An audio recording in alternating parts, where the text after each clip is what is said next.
আসসালামু আলাইকুম এভরিওয়ান, সবাই কেমন আছেন? আশা করি যে যেখানে আছেন ভালো আছেন, সুস্থ আছেন। আমিও আল্লাহর রহমতে ভালো আছি। মেয়েকে স্কুলে দিয়ে আসলাম। তো আসার পরে এখন একটু ঘরটর গুছিয়ে নিব, রান্না বান্না করবো, এগুলো আপনাদের সাথে একটু শেয়ার করব। এই তো আমার ছেলেদের রুমটা আমি গুছিয়ে নিয়েছি। এদিকে আবার সকাল সকাল কাপড় ধুয়ে দিয়েছি, কিছু এগুলাকে ছাদে দিব। ওরা হচ্ছে সকালে যে খেয়ে স্কুলে গেছে, এই প্লেট বাটিগুলো আমি এখন ধুয়ে নিব, এইগুলা ধুয়ে নিব। তো এরা হচ্ছে সকালে বিরিয়ানি খেয়েছে, চিকেন বিরিয়ানি করে দিয়েছি। ওরা হচ্ছে বিরিয়ানিটা পছন্দ করে, আমার ছেলেরা অনেক পছন্দ করে, তাই মাঝে মাঝে সকালেও ওদের জন্য আমার বিরিয়ানি করা লাগে। তারপরে দুপুরের জন্য আমি ডাল রান্না করব। ডালগুলোকে ধুয়ে আমি চুলায় বসিয়ে দিব। আর আমার এই চুলাটা আসলে কোথায় বসাবো আমি কোনো নির্দিষ্ট কোনো জায়গাতে সেট করতে পারতেছি না, তবে ইনশাল্লাহ আমি একটা নির্দিষ্ট জায়গাতে সেট করে নেব। এটা যেহেতু নতুন আনা। এদিকে আমার বাটা মশলা শেষ হয়ে গেছে, তো আমি কিছু মশলা ব্লেন্ড করে নেব। তারপরে হচ্ছে আমি রান্না করতে যাব।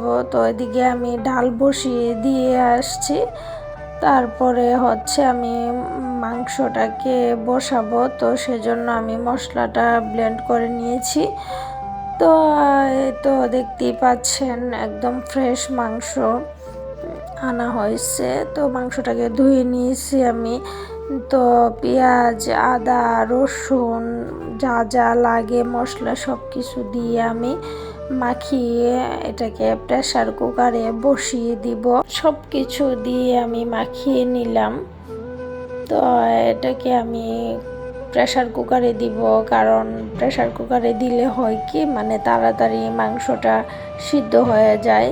এদিকে বসিয়ে দিয়েছি, আর এক পাশে হচ্ছে আমি বসে বসে যে আলু দিব সেজন্য কিছু আলু ছিলে নিচ্ছি, তার পাশাপাশি আবার শসা, লেবু এগুলাকেও কেটে নিয়েছি। আর আমার হচ্ছে যেহেতু এখন আলু দিব, আমি এটাকে নামিয়ে আবার ডালটা বসিয়ে দিলাম। তো ডালটা তখন ভালোভাবে হয়নি, আমি নামিয়ে যেহেতু তাড়াতাড়ি করতেছি, কারণ আমার বাচ্চারা আবার দুপুরে খেয়ে আবার ওরা প্রাইভেটে যাবে, তো সেজন্য আর আমারও একা হাতে কাজ সব করা লাগে।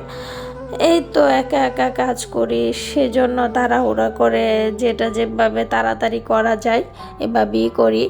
তো ওদেরকে আমি আবার দিয়ে দিলাম খাবার। ওরা, আমার মেয়ে এবং আমার একটা ভাই আসছিল, সকলেই দুপুরের খাবার শেষ করেছে। তো এদিকে আমি হচ্ছে আবার ওই যে প্লেট বাটিগুলো মেজে নিয়েছি, তারপরে যে বাকি মাংসর তরকারিটা ছিল ওটা আবার অন্য একটা পাতিলে রেখে প্রেসার কুকারটাও ধুয়ে দিয়েছি।